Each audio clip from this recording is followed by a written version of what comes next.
आणि यानंतर आताची एक ब्रेकिंग बातमी पाहूयात। पतीनं पत्नीला धावत्या लोकल समोर ढकललेला आहे आणि यामध्ये पत्नीचा मृत्यू झालेला आहे। कौटुंबिक वादामधून पतीनं पत्नीला मुलुंड स्टेशनवरती लोकल समोर ढकललेला आहे। आरोपी 42 वर्षीय राजकुमार गुप्ताला आता सुरतमधून अटक करण्यात आली आहे। 14 मार्चला राजकुमारनं पत्नी पुष्पाला लोकल समोर ढकललेलं होतं। मृत्यूपूर्वी काही तास आधी महिलेची पोलिसांमध्ये तक्रार देखील झालेली होती।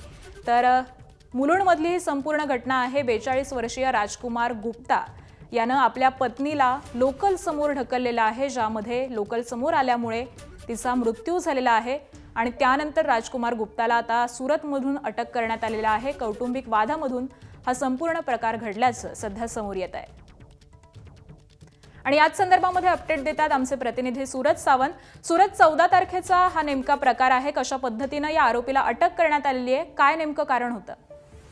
नक्कीच आपण पाहतोय की 42 वर्षीय व्यक्तीने आपल्या कौटुंबिक वादातून आपल्या पत्नीलाच मुलुंड रेल्वे स्टेशनच्या इथे रेल्वेच्या खाली ढकलल्याची धक्कादायक घटना घडलेली होती आणि त्यानंतर तो पळून गेला होता। राजकुमार गुप्ता असं याचं नाव आहे, इलेक्ट्रिशियन्स आहे तो आणि त्याला सुरतमधनं अटक करण्यात यश आलेली आहे। खरं तर दोघांमध्ये वारंवार वाद होत होते आणि याच वादातनं स्वतःच्या बहिणीला घेऊन तो व्यक्ती होता हा निघून जात होता आपल्या मुलांसह आणि त्याच वेळी ज्यावेळी आरोपी कमलेश राय गुप्ता हा त्या ठिकाणी पोहोचलेला होता, जो मृताचा भाऊ आहे, तो आपल्या बहिणीला घेऊन जात असताना अचानकपणे घरी आयडी कार्ड विसरले म्हणून गेले असताना जो आरोपी आहे राजकुमार गुप्ता याने आपल्या पत्नीला त्याच वेळी तिकडे गाठत मुलुंड रेल्वे स्टेशनच्या इथे रेल्वे खाली तिला ढकलले आणि या धक्कादायक प्रकारानंतर तो तिथनं पळून गेला होता।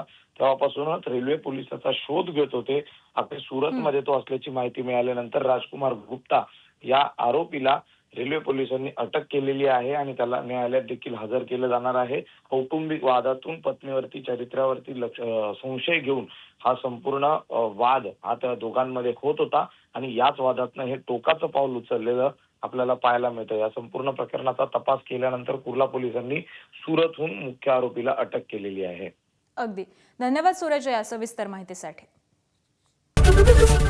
एबीपी माझा, उघडा डोळे बघा नीट।